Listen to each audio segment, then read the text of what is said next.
비빔밥? 그거 그냥 음식물 쓰레기 같은데. 어차피 섞어 먹는 거 왜 그렇게 정성스럽게 만들어? 여기 하버드 학생들이 놀러와 비빔밥 요리 수업을 듣고 있는데 한 중국 남학생이 분위기를 엉망으로 만들고 있습니다. 거기에 반박하는 한 여학생의 말에 입도 뻥끗 못하고 자리를 떠나는데요. 하버드 학생들이 한국에 와서 어떤 일이 있었는지 오늘의 사연을 들어보겠습니다. 안녕하세요. 하버드에서 컴퓨터 공학을 전공하고 있고 레드클리프 오케스트라라는 클래식 음악 동호회 단원으로 있는 메이입니다. 제 이름이 메이라서 중국인이냐고 오해하시는 분들이 있던데 저는 엄연한 영국 사람이에요. 아무튼 저희의 서울 여행기를 정말 재밌게 봐주시고 다음 이야기를 궁금해하시는 분들이 정말 많다는 제작진의 연락을 받고 놀라웠어요. 왜냐하면 저희 친구들도 아직까지 한국 여행을 추억하며 지금도 그 여행이 계속 회자되고 있거든요. 특히 이번 여름방학 때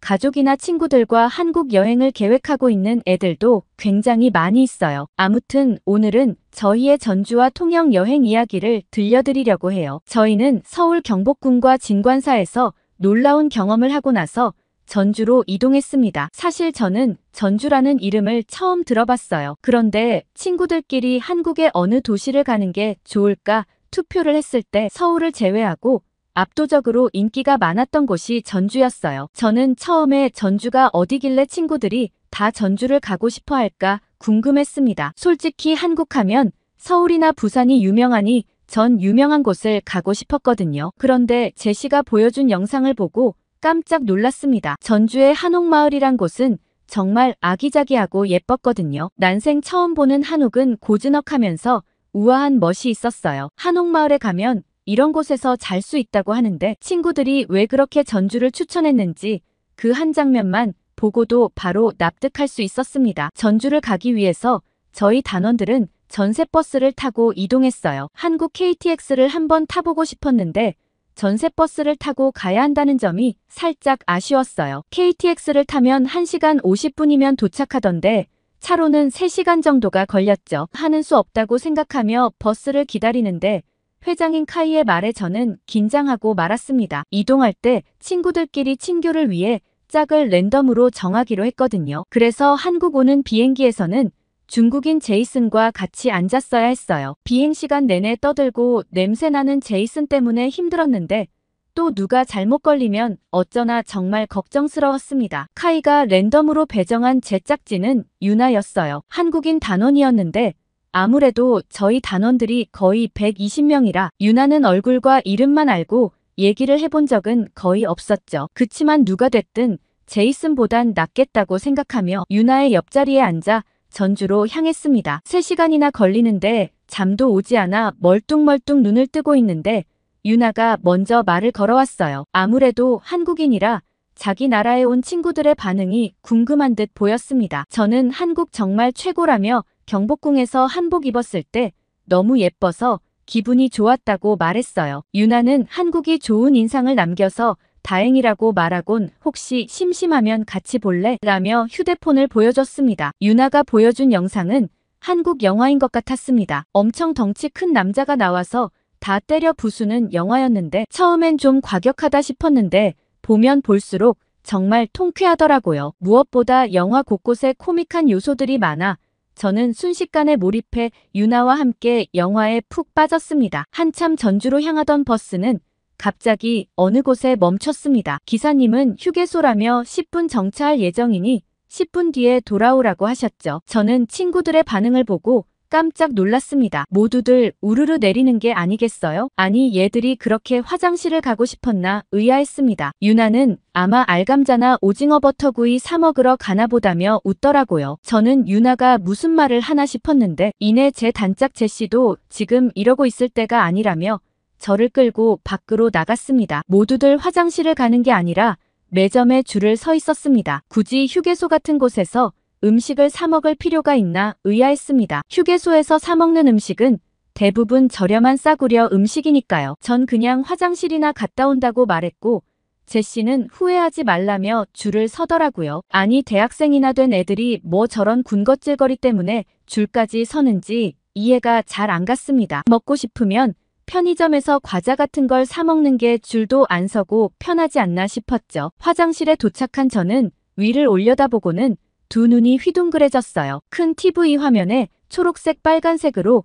뭔가 표시가 되어 있었죠. 자세히 봤더니 비어있는 칸을 시스템으로 알려주는 화면이었습니다. 어쩐지 화장실의 줄이 생각보다 길지 않다고 했더니 이런 효율적인 시스템을 사용하여 쾌적하게 이용할 수 있도록 시스템이 갖춰져 있었습니다. 생각해보면 굉장히 편한 시스템인데 이용자 입장에서 세심하게 신경 쓰지 않으면 만들어내기 어려운 시스템이었어요. 한국 사람들은 승객의 편리함을 최우선으로 생각하고 이런 부분까지 효율적으로 개선해두는구나 감탄스러웠어요. 놀라운 화장실 시스템에 감탄하고서는 다시 버스로 돌아왔는데 대부분 줄을 서느라 아직 돌아오지 않은 건지 버스에는 몇 명 없었습니다. 얼마 지나지 않아 조금 기다리다 친구들이 하나 둘 들어오는데 저는 정말 괴로웠어요. 친구들이 사온 간식들의 냄새가 제 코를 찔렀거든요. 그저 그런 싸구려 간식이 아닌 것 같다는 느낌이 들어서 하나 사 먹어볼 걸 그랬나 싶었지만 이미 차는 출발했습니다. 유나도 뭔가 사온 것 같았는데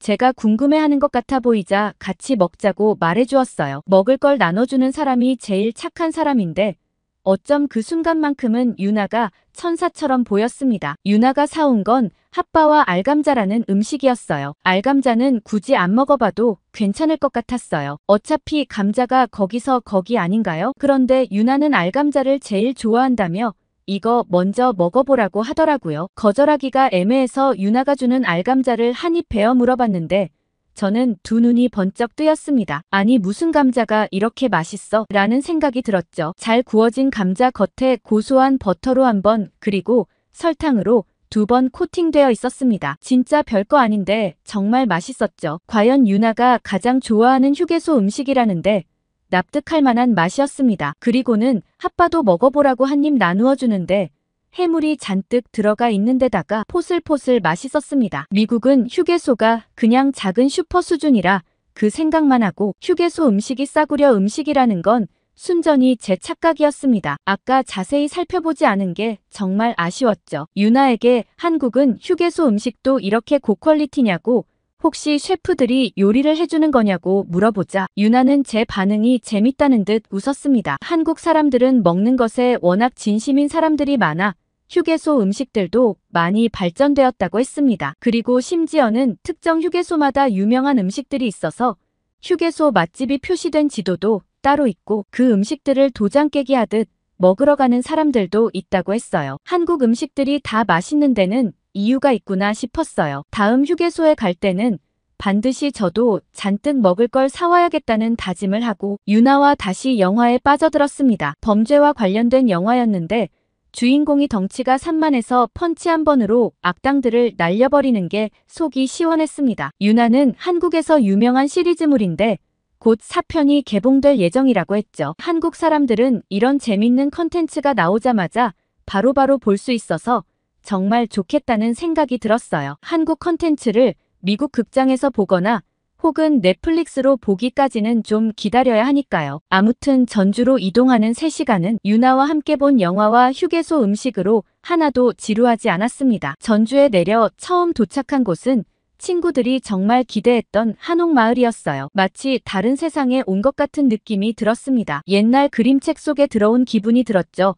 친구들은 사진 찍느라 정신이 없었습니다. 유나는 한옥마을을 이미 한번 와본 적이 있다고 하길래 혹시 괜찮으면 한옥마을에서 가장 좋아하는 장소를 추천해 줄 수 있냐고 물었어요. 유나는 이곳을 꼭 한번 가보라고 하길래 고맙다고 하며 제시와 함께 유나가 추천해 준 곳으로 향했습니다. 제시와 한참 길을 찾아가고 있는데 제시가 우뚝 제자리에 섰어요. 그리고는 이거 꼭 해봐야 할 것 같다며 저를 불러세웠죠. 뭔가 빨간 공이 잔뜩 들어가 있는 희한한 기계였는데 도저히 무슨 기계인지 알 수 없었죠. 그런데 제시는 이거 왠지 별자리랑 비슷한 것 같아. 나 꼭 해볼래라고 하며 기계 앞으로 다가갔습니다. 제시는 별자리 운세를 보는 걸 정말 좋아해서 별자리를 한 번씩 꼭 챙겨보는 편이에요. 물론 다 믿진 않지만 재미로 보는 걸 좋아하죠. 근데 이건 도대체 무슨 기계인지 알 수가 없어서 구글 렌즈로 사진을 찍어서 번역을 해보았습니다. 재미로 보는 토정 비결 운세라는 말이 적혀 있었죠. 제시의 촉대로 운세를 뽑는 기계 같아 보였는데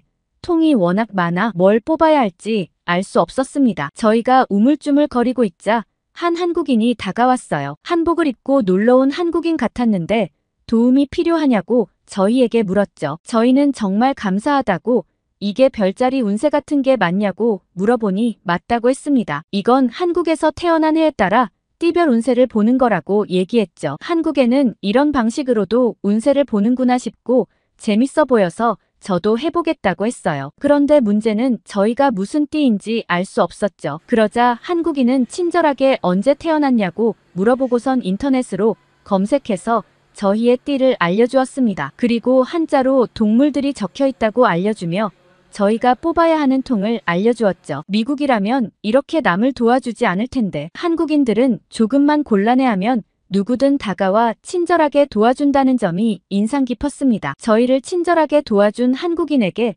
정말 고맙다는 말을 하고서는 운세를 뽑아보기로 했어요. 코인을 넣고 뽑기를 돌리면 빨간색 통이 나오는데 그 통을 망치로 깨면 운세가 적힌 종이가 나왔습니다. 1월부터 12월까지 무엇이 좋은지 조심해야 할 건 무엇인지 알려줬죠. 역시 재미로 보는 거라 맞는 것도 있고 아닌 것도 있었어요. 그런데 제시가 나 이번 달엔 물을 조심하라는데 하고 얘기했어요. 그런데 저희가 사는 곳이 바다가 있는 곳도 아니고 물을 볼 일이 없는데 그냥 재미로 생각하라고 했지만 별자리를 워낙 좋아하는 제시다 보니 진짜 물을 조심해야겠다며 심각한 표정을 짓더라고요. 아무튼 소소하게 재밌는 경험을 해보았다 생각하며 다시 유나가 알려준 곳으로 발걸음을 옮겼습니다. 도착하자마자 저는 탁 트인 풍경에 속이 뻥 뚫리는 것 같았어요. 이곳은 한옥마을 전망대인데 한눈에 모든 풍경이 다 들어오더라고요. 한눈에 본 한옥마을 풍경은 아주 아름다웠어요. 한옥은 다른 서양 건물들과 달리 자연과의 어우러짐이 참 멋들어지는 것 같았습니다. 그리고 빼곡하게 채워져 있는 서양의 건축물과 달리 여유와 쉼이 있었죠. 오히려 그렇게 비어있는 부분들이 한옥을 더 멋스럽게 만들어주는 것 같았습니다. 제시는 유나에게 물어보길 정말 잘했다며 시원한 바람을 맞으며 한옥마을을 내려다봤어요. 그렇게 즐거운 한옥마을 투어를 마치고 다음 장소로 이동했습니다. 다음 장소는 바로 비빔밥 만드는 코스였어요. 저는 김밥을 꼭 한번 만들어보고 싶다며 요리 수업을 꼭 해달라고 부탁했었는데 비빔밥이든 뭐든 한국 요리를 직접 만들 수 있다면 뭐든 좋다고 생각했습니다. 먼저 요리 선생님께서 어떻게 만드시는지 시범을 보여주셨어요. 완성된 음식은 한 그릇 음식이었는데 하나하나 정성이 들어가 있는 요리였어요. 이 한 그릇에 이렇게 손이 많이 가다니 한국 음식이 맛있을 수밖에 없는 이유가 있다고 생각했습니다. 다시 자리로 돌아와 제시와 함께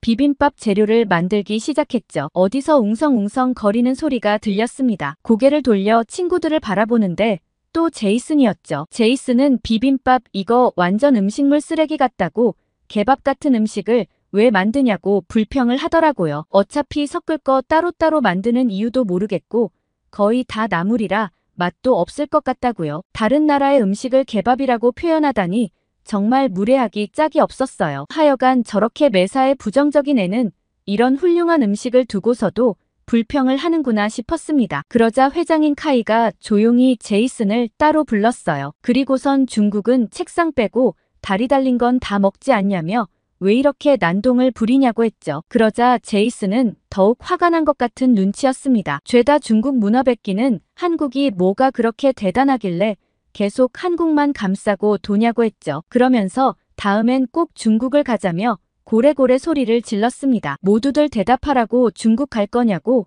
아주 난리도 아니었죠. 그러자 갑자기 안드레아가 딱 한마디를 하는데 제이슨이 순식간에 조용하게 바뀌었어요. 안드레아는 아까 네가 차에서 파묘 불법 다운 받아보는 거 봤다고 그렇게 한국 문화 비하하더니 파묘는 왜 봤냐고 했어요. 그러자 제이슨은 당황한 듯 얼마나 베꼈는지 보려고 한 것뿐이라고 했습니다. 안드레아는 너 그거 보면서 막 무서운 장면은 벌벌 떨고 잔뜩 몰입해서 보던 거 다 봤다며 부끄러운 줄 알면 애들 방해하지 말고 조용히 하던 거나 하라고 했죠. 제이슨은 안드레아의 말에 더 이상 반박하지 못하고 화장실 간다며 후다닥 조리실 밖으로 나가버렸습니다. 제시는 쟤는 그렇게 한국 문화 비하하더니 불법 다운까지 받아서 볼 일이냐며 중국인 망신은 제가 다 시킨다고 했습니다. 아니 모든 중국인이 다 저런 건 아니겠지만 제 있음만 보면 진짜 답답하고 한심해 보일 때가 많았어요. 굳이 저러고 싶을까 싶었죠. 아무튼 안드레아 덕분에 조용한 조리실에서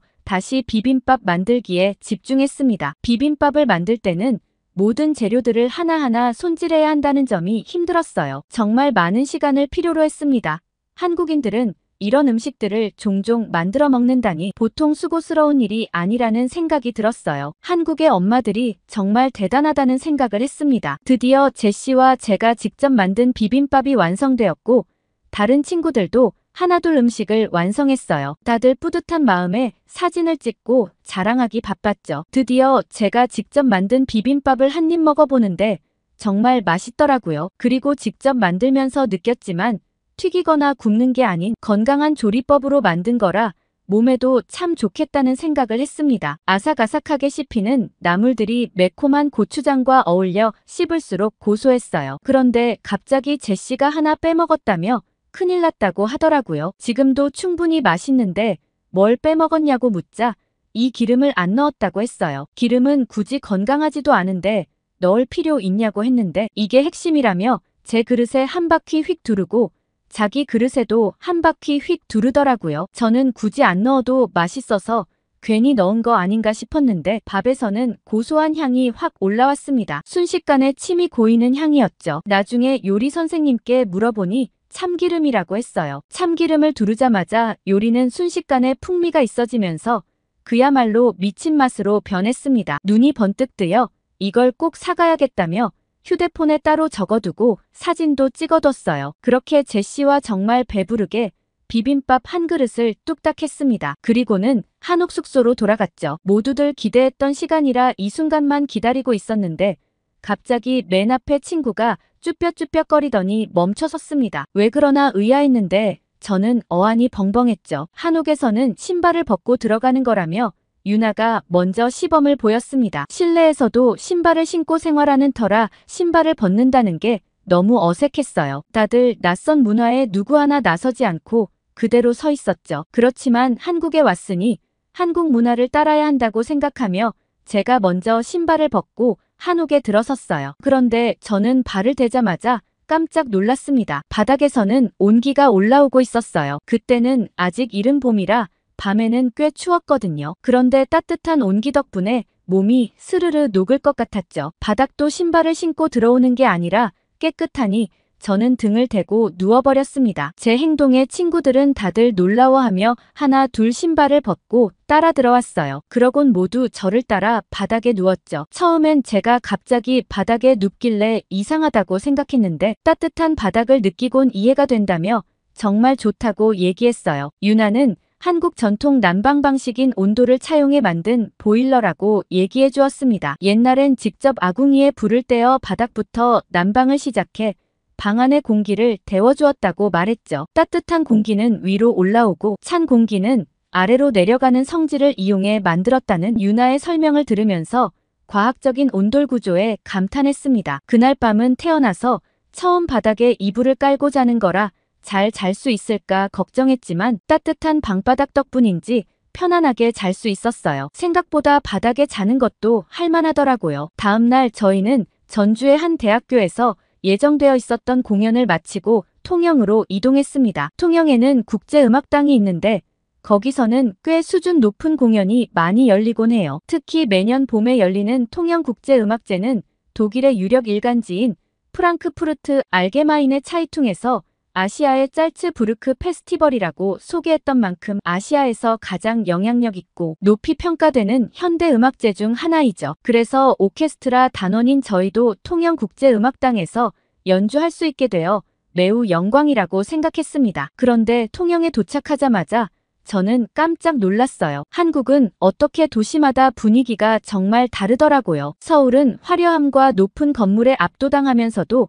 산과 절이 도시 내에 있어 상반된 느낌의 놀라움을 주는 곳이었고 전주는 한옥마을 그 자체만으로도 두말할 것 없는 최고의 도시였어요. 그런데 통영은 도시를 둘러싸고 있는 바다가 참 아름다운 곳이더라고요. 어딜 가든 바다를 볼 수 있는 것 같았습니다. 마침 저희 숙소도 바로 바닷가 옆이었죠. 얼른 짐을 들고 숙소로 올라가 창문을 열었는데 탁 트인 바다에 모두들 환호했어요. 모두들 한국은 어느 장소를 가든 갈 때마다 다 느낌이 다르고 완벽하다며 극찬했습니다. 다음날 공연을 앞두고 모두들 자유시간을 가졌어요. 친구들은 모두 바닷가에 가보자며 우르르 몰려 나갔습니다. 저마다 인증사진을 찍느라 정신이 없었어요. 제시는 해변이 정말 아름답다며 해변가에 앉아 바다를 보며 감탄하고 있었죠. 얘는 보통 사진 찍는 걸 좋아해서 한창 사진 찍기 바쁠 텐데 오늘은 사진 안 찍냐고 물었어요. 그러자 아까 멀리서 사진 다 찍었다며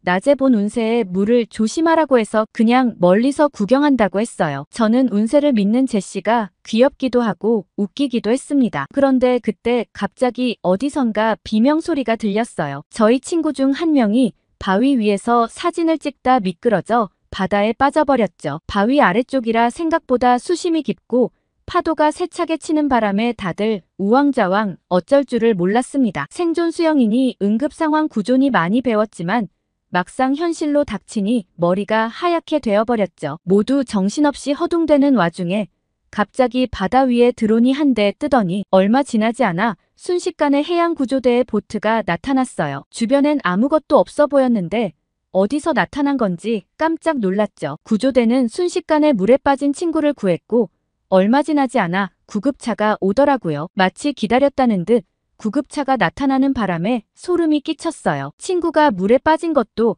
정말 순식간에 일어난 일이었는데 이렇게 빠른 속도로 인명구조가 가능하다는 게 믿기지 않았죠. 마치 누가 빠지기를 기다리고 있었던 게 아닐까 하는 생각까지 들 정도였습니다. 나중에 알고 봤더니 그날은 한국의 해양경찰들이 여름을 맞아 AI 인명구조 시스템을 테스트하고 있는 중이었다고 했어요. 여름철 바다에서 일어나는 인명구조를 줄이기 위한 한국의 다양한 노력 중 하나라고 얘기했죠. 만약 바다에 누가 빠져서 허우적거리고 있는 장면이 AI 카메라에 포착되면 그 즉시 드론을 띄워 입수자의 위치를 확인하고 그 장소로 보트를 출발시키는 시스템이었죠. 게다가 드론이 띄워지는 동시에 구급대를 출동시켜 물에서 구조한 다음 바로 병원으로 이송할 수 있도록 계획되어 있다고 했습니다. 저는 한국의 엄청난 기술력에 입이 떡 벌어지며 감탄할 수밖에 없었습니다. 구조대는 이번 여름에 실제 현장에 적용하기 위해 혹시나 시스템에 결함이 있거나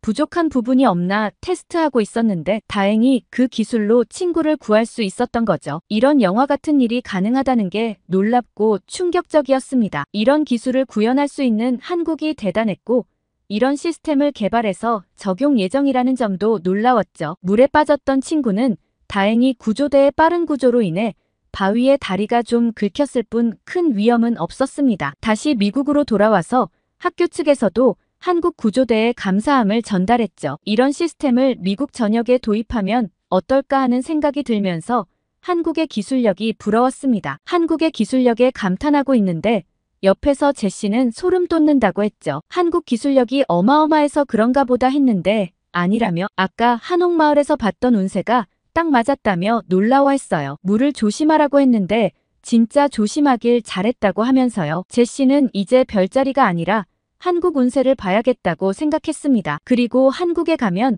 다음에 사주를 꼭 한번 봐야겠다며 요즘은 철학관을 알아보고 있어요. 아무튼 그렇게 요란한 하루가 지나가고 다음날 통영국제음악당에서 영광스러운 공연을 하게 되었죠. 한국 관객분들은 어찌나 질서정연한지 따로 공연 스태프가 필요 없다는 생각까지 들었습니다. 음악을 감상하는 태도도 훌륭했죠. 그렇게 기분 좋게 통영 공연을 마무리하고 다시 미국으로 돌아왔습니다. 한국은 여러모로 놀라운 나라였어요. 이번 한국 여행을 마치고 한국계 기업에 취업하고 싶다는 친구들도 많아졌습니다. 한국엔 워낙 유명한 거대 기업들이 많으니까요. 저도 한번 그쪽으로도 생각해 보려고 해요. 한국에서 근무하면 맛있는 것도 많고 한국 사람들도 정말 좋은 데다가 살기도 편리하니 누구나 원하는 해외 근무 조건이니까요. 아무튼 저희 하버드 친구들의 한국 여행 이야기를 재밌어 해주셔서 정말 감사합니다. 올 여름에 한국을 방문하게 되면 또 사연을 보내볼게요. 오늘 사연은 여기까지입니다. 혹시 하버드 친구들의 서울 이야기가 궁금하신 분들은 고정 댓글이나 이어지는 영상으로 1편을 확인해주세요. 오늘 사연을 보면 한국은 기술력도 뛰어난데 그 기술을 적재적소에 잘 활용하는 것까지 세계 누구도 쉽게 따라올 수 없다는 생각이 듭니다. 오늘 사연이 즐거우셨다면 구독과 좋아요로 응원해주세요. 이상 감동 필름이었습니다.